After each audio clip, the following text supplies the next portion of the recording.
وعلیکم السلام ورحمۃ اللہ وبرکاتہ۔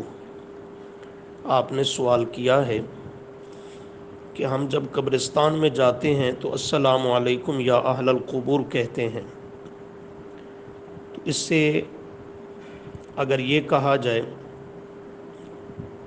کہ مردے ہمارا سلام نہیں سنتے تو پھر سلام کرنے کا فائدہ اور مقصد کیا؟ تو اس کے متعلق چند گزارشات ہیں۔ اتنی بات تو اتفاقی اور یقینی ہے کہ یہ شریعت کی تعلیمات میں سے ہے کہ جب قبرستان میں جاؤ تو السلام علیکم یا اہل القبور کہو، اور یہ کہنا الدعاء للمیت کے طور پہ مسنون ہے کہ اے قبروں والو، تم پر سلامتی ہو، امن ہو، عافیت ہو۔ لیکن اس پر آگے یہ کہنا کہ مردے ہمارا سلام سنتے ہیں، اگر سنتے نہیں تو ان کو سلام کرنے کا فائدہ اور مقصد کیا؟ یہ بات درست نہیں ہے۔ اول اس لیے کہ اس میں کسی لفظ کا یہ معنی نہیں بنتا کہ مردے سنتے ہیں۔ السلام علیکم یا اہل القبور میں کوئی لفظ ایسا نہیں آ رہا جس کا یہ معنی بنتا ہو کہ مردہ ہمارے سلام کو سنتا ہے یا مردے سنتے ہیں۔ السلام کا معنی دیکھ لیں، علیکم کے معنی پہ غور کر لیں، یا اہل القبور کا معنی دیکھ لیں، تو اس میں کسی لفظ کا ایسا معنی نہیں بنتا کہ مردے سنتے ہیں۔ جب ان میں کوئی لفظ نہیں جس کا معنی ہو کہ مردے سنتے ہیں، تو پھر یہ کہنا کہ مردے سنتے ہیں یہ محض اپنی طرف سے ہوگا، اور ہمارا اپنی طرف سے کچھ کہنا وہ نہ دین بن سکتا ہے، نہ اس پہ عقیدہ قائم کیا جا سکتا ہے، اس لیے کہ ہمارا کچھ کہنا اپنی طرف سے وہ شرعاً حجت نہیں، کسی حیثیت کا حامل نہیں، اس لیے یہ بات درست نہیں ہے۔ نمبر 2 گزارش، جو حضرات یہ کہتے ہیں کہ مردے ہمارا سلام سنتے ہیں، تو وہ اسی پر بس نہیں کرتے، وہ آگے یہ بھی کہتے اور عقیدہ رکھتے ہیں کہ مردہ ہمیں جواب بھی دیتا ہے وعلیکم السلام کہہ کر، اور ہمیں دیکھتا پہچانتا ہے، ہمارے سلام کو سن کر اس کا ہمیں جواب بھی دیتا ہے۔ تو ہماری گزارش یہ ہے کہ کیا تم بھی مردے کا جواب سنتے ہو؟ وعلیکم السلام اس کا کہنا تمہیں بھی سنائی دیتا ہے؟ یقیناً نہیں، ہرگز نہیں۔ تو پھر اگر تمہارا سلام مردے کے لیے السلام علیکم یا اہل القبور سننا ضروری تھا، تو پھر اس کا وعلیکم السلام تمہارے لیے سننا کیوں ضروری نہیں؟ جیسے السلام علیکم میں خطاب ہے، ایسے ہی وعلیکم السلام میں بھی تو خطاب ہے۔ یہ بھلی بات ہے کہ مردے کے لیے سننا ضروری ہے اور زندہ کے لیے سننا مردے کا دیا ہوا جواب وہ ضروری نہیں ہے۔ الفاظ، کلمات اور صیغہ وہ دونوں طرف سے خطاب کا آ رہا ہے، اور اس پر یہ کہنا کہ مردہ تو سن لیتا ہے، ہم زندہ نہیں سنتے، تو پھر مردہ تم سے طاقتور ہوا اور تم اس سے کمزور ٹھہرے باوجود کہ زندہ ہو، تو یہ بات درست نہیں ہے۔ تیسری گزارش اس پر یہ ہے کہ مردے سنتے ہیں یا نہیں سنتے، اس کا فیصلہ خود قرآن کریم کی واضح آیات میں موجود ہے، اور وہ صاف فیصلہ یہ ہے کہ مردے میں سننے کی صلاحیت، سکت اور طاقت نہیں، وہ دنیا والوں کا کوئی کلام، سلام، دعا، ندا، کوئی بات سننے کی صلاحیت نہیں رکھتا اور مردہ نہیں سنتا۔ اس پر قرآن کریم کی چند آیات کے فقط حوالہ جات اور اشارات ذکر کر دیتا ہوں۔ اول سورہ فاطر کو دیکھیں، 22ویں پارہ میں سورہ فاطر کی آیت نمبر بھی 22 ہے۔ وہاں اللہ تعالیٰ نے فرمایا وَمَا يَسْتَوِي الْأَحْيَاءُ وَلَا الْأَمْوَاتُ، کہ زندے اور مردے یہ برابر نہیں ہیں۔ اب کس چیز میں زندہ اور مردہ برابر نہیں؟ آگے فرمایا ان اللہ یسمع، یعنی سننے والی صفت میں، سننے میں زندہ اور مردہ برابر نہیں۔ کیا معنی؟ کہ زندہ سنتا ہے اور مردہ نہیں سنتا۔ ما یستوی الاحیاء ولا الاموات، زندہ اور مردہ برابر نہیں۔ کس چیز میں برابر نہیں؟ طاقت میں، قوت میں، بھاگنے میں، دوڑنے میں نہیں۔ آگے ساتھ ہی جملہ دیا ان اللہ یسمع، سننے میں برابر نہیں۔ کیسے برابر نہیں؟ کہ زندہ سنتا ہے اور مردہ نہیں سنتا۔ اگر کہا جائے کہ مردہ بھی سنتا ہے، زندہ ویسے بھی بالاتفاق سنتا ہے، تو یہ تو دونوں میں برابری ہے۔ تو پھر ما یستوی الاحیاء ولا الاموات کا کیا معنی ہوگا؟ تو فرمایا زندے اور مردے برابر نہیں۔ کس چیز میں؟ صفت سماع میں، سننے والی صفت میں۔ وہ کیسے برابر نہیں؟ کہ مردہ نہیں سنتا اور زندہ سنتا ہے۔ اور اس کے ساتھ اسی آیت میں آگے جملہ ذکر کیا وما انت بمسمع من فی القبور، اور میرے محبوب صلی اللہ علیہ وسلم آپ بھی نہیں ہیں ان کو سنانے والے من فی القبور، جو قبروں میں مدفون ہیں، مردے ہیں۔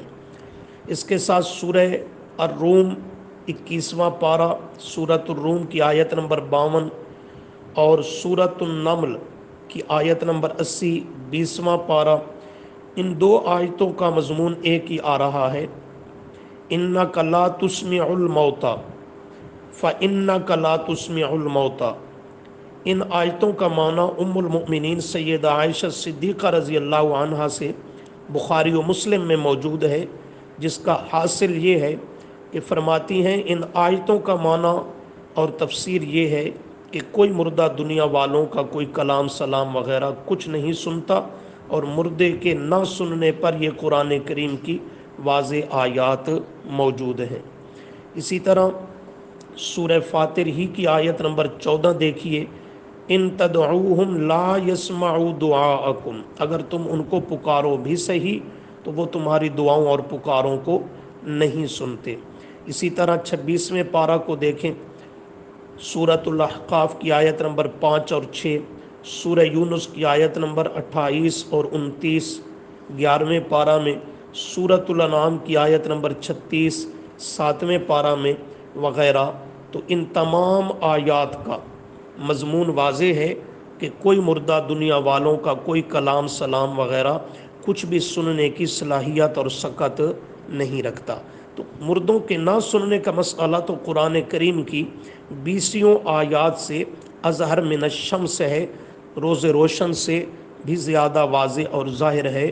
تو اس لیے یہ کہنا کہ مردہ سنتا ہے اور تبھی تو ہم انہیں سلام کرتے ہیں، یہ ان قرآنی تمام آیات کے خلاف عقیدہ اور نظریہ جائے گا۔ اس کے بعد یہ کہا جاتا ہے کہ السلام علیکم یا اہل القبور، یہ خطاب کا صیغہ ہے کہ اے قبروں والو تم پر سلامتی ہو۔ یہ تم خطاب ہے، تو خطاب کو سما لازم ہے کہ جس کو خطاب کیا جائے تو آگے مخاطب جو ہے اس کے لیے سننا ضروری ہوتا ہے، وگرنہ وہ خطاب بے مقصد اور عبث ٹھہرتا ہے۔ اس لیے مردے سنتے ہیں کہ ان کو خطاب ہے اور ان کا سننا لازم ہے، لیکن یہ ضابطہ بھی درست نہیں، وگرنہ کئی مقامات ایسے ہیں کہ وہاں خطاب ہے لیکن سننا ممکن ہی نہیں۔ نماز ہی میں غور کر لیجئے، ہم تشہد میں بیٹھتے ہیں، قعدہ اولیٰ ہو یا اخیرہ ہو، اس میں ہم پڑھتے ہیں السلام علیکہ ایہا النبی۔ بعض وہ فرق ہیں ہمارے معاشرہ میں جو نبی علیہ السلام کو حاضر و ناظر مانتے ہیں، تو ان کے لیے تو یہ بات بن سکتی ہے کہ وہ کہہ دیتے ہیں کہ نبی علیہ السلام حاضر و ناظر ہیں، نہ ہر نمازی کے پاس موجود ہوتے ہیں اور وہ اس نمازی کا سلام سنتے ہیں۔ لیکن یہ جو ہمارے دیوبندی کہلوانے والے دوست ہیں، تو ان سے گزارش ہے کہ تم تو نبی علیہ السلام کو حاضر و ناظر نہیں مانتے، یہ عقیدہ نہیں رکھتے، تو تم ذرا اس جملے پہ غور فرماؤ کہ جب نمازی نماز میں السلام علیکہ ایہا النبی پڑھتا ہے کہ اے نبی آپ پر سلامتی ہو، علیکہ یہاں بھی خطاب ہے جیسے السلام علیکم یا اہل القبور میں خطاب تھا، अस्सलामु अलैका अय्युहन नबिय्यु, आए अल्लाह के महबूब सल्लल्लाहु अलैहि वसल्लम, तुम पर सलामती हो, आप पर सलामती हो। तो यहाँ खिताब है, तो क्या नबी अलैहिस्सलाम यहाँ से भी हमारा सलाम सुनते हैं कि खिताब को समा लाजिम है? अगर समा नहीं, सुनना नहीं, तो फिर खिताब का क्या फ़ायदा, वो फजूल होगा। तो यहाँ क्या जवाब होगा? अस्सलामु अलैका अय्युहन नबिय्यु, आए नबी आप पर सलामती हो। तो यहाँ भी खिताब है। और इसी तरह नमाज के आखिर पे चले जाइए, जब सलाम फेरते हैं अस्सलामु अलैकुम व रहमतुल्लाह, दाएं बाएं, तो अस्सलामु अलैकुम तुम पर सलामती हो, व रहमतुल्लाह और अल्लाह की रहमत भी। ये किसको सलाम किया जा रहा है? दाएं बाएं वाले नमाजियों को सलाम किया जा रहा है। तो ये सलाम तो हम दिल में आहिस्ता फेरते हैं कि साथ वाला नमाजी भी नहीं सुनता, चे जाए कि 10 फुट बाद जो नमाजी मौजूद है फासले पर वो सुन सके। तो फिर ये सलाम करने का क्या फ़ायदा होगा जब दाएं बाएं वाले सारे नमाजी सुनते ही नहीं। नमाज बा जमात भी पढ़े तो इमाम तो चलो जहरन बुलंद आवाज़ से सलाम फेरता है कि नमाजियों को तालीम देना मकसूद है कि अब नमाज मुकम्मल हो गई, सलाम फेर दो।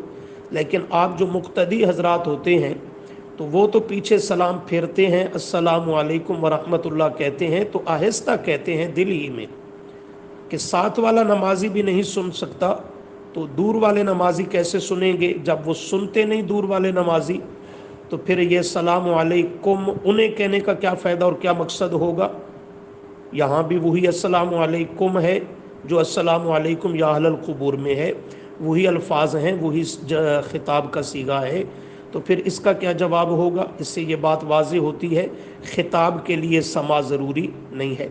इसी तरह हदीस पाक में है, सैयदुना फ़ारूक आज़म रज़ी अल्लाह ताला अन्हु जब हजर अस्वद को बोसा देने लगे तो एक लम्हा के लिए रुक गए और तमाम सहाबा व ताबीन मुसलमानों को खिताब करके हजर अस्वद से भी मुखातब हुए और फरमाने लगे, इन्नी आलमु अन्नका हाजरुन, बेशक मैं खूब जानता हूँ ऐ हजर अस्वद के तू एक पत्थर है, ला तनफ़अ व ला तज़ुर, न नफ़ा दे सकता है न नुकसान की सकत और सलाहियत तुझ में है, नाफ़िउ ज़ार तू नहीं, वो कायनात का रब है। मैं तुझे हरगिज़ बोसा न देता अगर मैंने अपने नबी को तुझे बोसे देते हुए ना देखा होता। तुझे बोसा दे रहा हूँ तो अपने महबूब सल्लल्लाहु अलैहि वसल्लम की सुन्नतों अदा को दोहराने लगा हूँ और उस पर तुझे बोसा देने लगा हूँ। बाकी तुझ में नफ़ा या ज़रर की तासीर और सलाहियत मौजूद हरगिज़ नहीं। इन्नी आलमु अन्ना का हाजारुन, बेशक तू एक पत्थर है आए हजर अस्वद। अब जाहिर बात है हजर अस्वद को खिताब है, लेकिन वो पत्थर है, उसमें तो सुनने की सलाहियत और सकत ही नहीं। तो बात वाज़ेह है कि खिताब के लिए समा ज़रूरी, मुखातब का सुनना ज़रूरी हरगिज़ नहीं। इससे बढ़कर एक दिलचस्प आपको दलील दूँ, 23वें पारा में सूरत उस-साफ़ात है, उसकी आयत नंबर 91, 92 और 93, इन तीनों आयतों का तर्जुमा देखिए, इन पे गौर कीजिए। इसमें वाक़या आ रहा है हज़रत इब्राहीम अलैहिस्सलाम का कि जब उनकी कौम अपने मजहबी त्यौहार और मेले पर चली गई तो हज़रत इब्राहीम अलैहिस्सलाम कुल्हाड़ा लेकर अपनी कौम के माबूद खाने में तशरीफ़ ले गए, उनके माबूदों और बुतों को तोड़ने के लिए। कुरान करीम ने इस वाक़या को ज़िक्र किया, फ़राग़ इला आलिहतिहिम फ़क़ाल अला ताकुलून। जब हज़रत इब्राहीम अलैहिस्सलाम कौम के इलाहों और माबूदों के पास पहुँचे तो उनके माबूदों को, बुतों को, जो पत्थर वग़ैरह की मूर्तियाँ और बुत बने हुए थे बिल्कुल बेजान, तो उनको हज़रत इब्राहीम अलैहिस्सलाम खिताब करने लगे, फरमाने लगे, अला ताकुलून। उनके सामने तरह तरह के खाने, नजराने, शीरीनियाँ पड़ी हुई थीं। तो हज़रत इब्राहीम अलैहिस्सलाम ने उनको खिताब करके फरमाया, अला ताकुलून, तुम खाते क्यों नहीं हो? अला ताकुलून, ये खिताब है, आए बुतो, आए कौम के बनावटी माबूदो, अला ताकुलून, तुम खाते क्यों नहीं हो? मालकुम ला तंतिकून, तुम्हें क्या हो गया है कि तुम बात क्यों नहीं करते? मालकुम कुम ये खिताब की ज़मीर है, ला तंतिकून तुम खाते क्यों नहीं हो, तुम बात क्यों नहीं करते। हालांकि ये बुत हैं, पत्थर के हैं, बेजान हैं, उनमें सुनने की सलाहियत और सकत मुमकिन ही नहीं, लेकिन हज़रत इब्राहीम अलैहिस्सलाम उनको ये खिताब कर रहे हैं, अला ताकुलून मालकुम ला तंतिकून, तुम खाते क्यों नहीं, तुम बोलते क्यों नहीं। खिताब है लेकिन यहाँ समा हरगिज़ नहीं। तो इसलिए बात वाज़ेह हुई कि हर खिताब के लिए समा ज़रूरी नहीं है। यहाँ भी अस्सलामु अलैकुम या अहलल क़ुबूर में खिताब है या हरफ निदा है, लेकिन मुर्दों का सुनना ज़रूरी नहीं। दरअसल बात यह है कि ये अस्सलामु अलैकुम या अहलल क़ुबूर ये एक मुर्दों के हक़ में दुआ या जुमला है, अज़ाब से आफ़ियत और सलामती का। जब ये दुआ या जुमला है तो उनका सुनना इसके लिए कोई ज़रूरी नहीं है, कोई मकसद नहीं रखता, बल्कि सुनना उस ज़ात के लिए दुआओं का ज़रूरी है जिसने कबूल करनी है और कबूल फरमा के उसका सिला और अजर और उसमें तलब की गई चीज़ वो अता करनी है। तो वो दुआओं को सुनने और कबूल करने वाली ज़ात रब्बुल आलमीन की है। जैसे कुरान करीम में है, इन्नका समीउद्दुआ, बेशक आय अल्लाह तू ही दुआओं को सुनने वाला है। इन्ना रब्बी लसमीउद्दुआ, और हज़रत इब्राहीम कहते हैं कि बेशक मेरा रब ही अलबत्ता दुआओं का सुनने वाला है। तो ये मुर्दों के हक़ में है दुआ। तो मुर्दों का इसके लिए सुनना कोई ज़रूरी नहीं, अल्लाह सुनता है, कबूल फरमाता है और फिर मुर्दों पर वो अपने फजल करम से अमन आफ़ियत और सलामती यानी अज़ाब से हिफाजत वो नाजिल करता है। और यही है मुर्दों को सलाम का फ़ायदा और नफ़ा और इस दुआ का पहुँचना। आप मेरे लिए दुआ करें, मैं आपके लिए करूँ, एक मुसलमान दूसरे के लिए करे, तो उनका दुआ जो है वो एक दूसरे के लिए सुनना ज़रूरी नहीं है, वो अल्लाह सुनता है, वो कबूल फरमाता है और उसमें तलब की गई चीज़ वो अपने फ़ज़ल से अता फरमाता है। अगर कुरान और सुन्नत में गौर किया जाए तो सलाम की कई अक़साम हैं। एक सलाम तहिया है जिसको सूरत उन्निसा की आयत नंबर 86 में ज़िक्र किया, जो हम ज़िंदा लोग एक दूसरे पर करते हैं, अस्सलामु अलैकुम, ये सलाम तहिया। फरमाया इज़ा हुय्यितुम बितहिय्यतिन फ़हय्यू बिअहसन मिनहा और रुद्दूहा। तो ये सलाम की एक किस्म है, सलाम तहिया तोहफ़ा, जो हम एक दूसरे पर ज़िंदा लोग करते हैं, और इसका ज़िक्र सूरत उन्निसा की आयत नंबर 86 में है। और दूसरी सलाम की किस्म है सलाम दुआ, यही जो कब्रिस्तान में हम जाकर अस्सलामु अलैकुम या अहलल क़ुबूर मुर्दों के हक़ में ये दुआ करते हैं, और वो अल्लाह ही सुनता है, मुर्दे का सुनना इससे कोई मकसद ही नहीं और ना ही वो सुनता है। नंबर 3 है सलाम मुतारकत, जान छुड़ाने का सलाम। जैसे हम अपने मुहावरा में किसी से तंग आकर कहते हैं, बाबा तुझे सच सलाम, जा अपना रास्ता ले, मेरी जान छोड़। इसको कुरान करीम ने ज़िक्र किया सूरतुल फुरक़ान के आखिर पे, इज़ा ख़ातबहुमुल जाहिलूना क़ालू सलामा। तीसरी सलाम की किस्म है सलाम बेमाना रहमत, जो अल्लाह ने नेकोकार हस्तियों पर सलाम किया, अम्बिया औलिया वग़ैरह पर। सूरत उस्साफ़ात में उसकी तफसील मौजूद है, सलामुन अला नूह, सलामुन अला इब्राहीम, सलामुन अला मूसा व हारून, सलामुन अला इलियासीन वग़ैरह। और इसी तरह सूरतुन नम्ल में 19वें पारे की आखिरी आयत में कुलिल हम्दुलिल्लाहि व सलामुन अला इबादिहिल्लज़ीना इस्तफ़ा। तो ये सलाम बेमाना रहमत है। और 5वीं किस्म है सलाम बेमाना खुश आमदेद, आहलम व सहलम व मरहबा, या हम पंजाबी में कहते हैं जी आया नू, तेरा आना मुबारक हो। तो ये सूरतुल अनाम की आयत नंबर 54 में भी है, इज़ा जाअकल लज़ीना युमिनून बि आयातिना फ़कुल सलामुन अलैकुम। इसी तरह सूरतुन नहल की आयत नंबर 32 में है, अल्लज़ीना ततवफ़्फ़ाहुमुल मलाइकतु तय्यबीन यक़ूलून सलामुन अलैकुम उदखुलुल जन्ना। और सूरतुज़ ज़ुमर की आयत नंबर 73 में भी है, क़ाल लहुम ख़ज़नतुहा सलामुन अलैकुम طبتم فادخلوہا خالدین، تو یہ سلام بے معنی مرحبا وغیرہ ہے۔ الحاصل السلام علیکم یا اہل القبور مردوں کے حق میں دعائیہ جملہ ہے، نہ اس سے یہ لازم آتا ہے کہ مردے سنتے ہیں، اور نہ ہی ان میں سننے کی کوئی صلاحیت اور سکت موجود ہے، اور نہ ہی ہر خطاب کے لیے سماع اور سننا یہ کوئی ضروری ہے۔ اس لیے مردے نہیں سنتے، یہ قرآن کریم کا فیصلہ ہے، اور یہ سلام کرنا مسنون ہے، یہ نبی علیہ السلام نے مردوں کے حق میں دعا مقرر کی ہے اور امت کو اس کی تعلیم دی ہے، تاکہ یہ دعا اللہ سن کر قبول فرما لے، اور مردوں کو نفع اور فائدہ اس سے یہ پہنچے کہ وہ اللہ کے عذاب سے عافیت اور حفاظت میں آ جائیں۔ السلام۔